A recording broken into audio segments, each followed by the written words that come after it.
J'avais pas envie de terminer comme vous savez les vieux propriétaires de radio qui à 80 ou 70 balais sont toujours en train de parler de trucs de jeunes et entourés de jeunes. Et puis 30 ans, on peut parler d'une petite crise de la trentaine peut-être aussi. Envie de changer, envie de faire autre chose.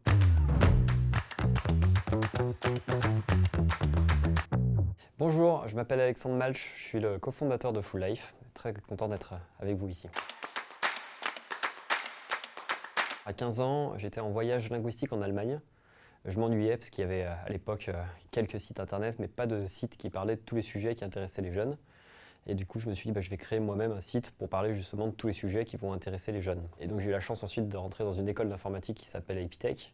Dans cette école d'informatique, j'ai vraiment appris à programmer. Et donc, je me suis dit, tiens, on va essayer de pousser ce projet personnel un peu plus loin. J'ai été rejoint par des collègues, des associés. On a créé un algorithme, une plateforme, une intelligence artificielle qui permettait du coup de trouver tous les sujets qui intéressaient les jeunes.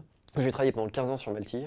C'est Melty, entre autres, qui a été un des premiers médias à parler, par exemple, de sujets type Justin Bieber, One Direction, Twilight, Robert Pattinson. À son apogée, autour de 2015-2017, on avait 59 sites présents dans 14 pays en 7 langues. On était 150 salariés avec 350 freelances aux 4 coins du monde. Je suis parti de Melty du coup en 2017 parce que ça faisait littéralement 15 ans que je faisais Melty. J'avais donc 30 ans. Au fond, comme j'ai commencé mon aventure professionnelle très tôt, c'est assez logique.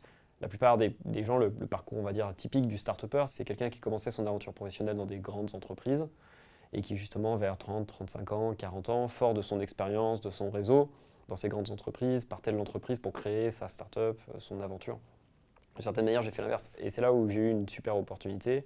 J'ai pu discuter du coup avec Pierre Agnès, qui était à l'époque donc, du coup, le président de Boardrider. Et moi, je suis fan de Quicksilver depuis toujours, fan de surf évidemment. J'ai eu beaucoup de chance en fait parce qu'il m'a proposé un poste extrêmement intéressant. Il m'a proposé de m'occuper du marketing digital du coup de Quicksilver et Roxy, ce qui était finalement un double job.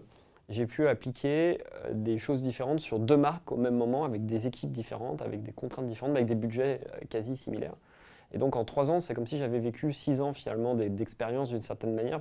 Et puis donc je suis resté 3 ans là-bas, et au bout de 3 ans, je suis parti à nouveau. Ensuite, il y avait une vraie motivation toute bête qui était de se dire comment est-ce qu'on peut créer une entreprise qui soit à la fois passionnante, qui rayonne idéalement de manière internationale, donc qui soit stimulante. On s'est rendu compte avec mes amis, mes associés, qu'il n'y avait pas de marque lifestyle qui parlait aux fans de jeux vidéo et d'e-sport.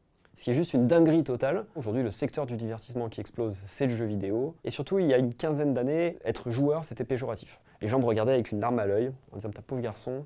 Il va finir au fond d'une cave, puceau à manger des pizzas, et peut-être même, sait-on jamais, terroriste, parce que quand même c'est des jeux violents, donc aïe aïe aïe. Aujourd'hui ça a complètement changé. Les joueurs d'e-sport gagnent littéralement des centaines de milliers d'euros et remplissent littéralement des stades de centaines de milliers de personnes. On s'est dit, on va créer cette marque lifestyle pour permettre à tous les fans de jeux vidéo, tous les fans d'e-sport du coup, de vivre leur passion, de revendiquer leur appartenance à cette communauté aujourd'hui qui émerge et qui explose. Donc on a créé des vêtements de super qualité au Portugal, et puis on a créé une marque qui est la plus authentique possible pour les joueurs. Les 2 premières années, ça a été une catastrophe. On devait faire à peu près 1 million, et je crois qu'on a fait 100 000 la première année, 200 000 la deuxième. Au bout de la 2e année, on est allé voir les équipes d'e-sport, et on est allé voir des éditeurs de jeux vidéo.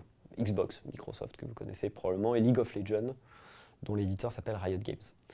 Et en fait, quand on est arrivé dans les meetings, ces gens-là portaient nos fringues. En fait, c'était les joueurs, c'était les coachs des équipes, littéralement.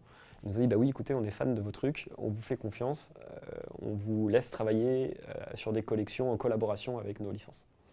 Ce qui était extraordinaire, parce qu'il faut vraiment imaginer la petite boîte française de Biarritz qui fait 200 000 balles de chiffre d'affaires, qui fait des collections avec Xbox. Donc ça nous a permis de très largement, du coup, rattraper nos objectifs.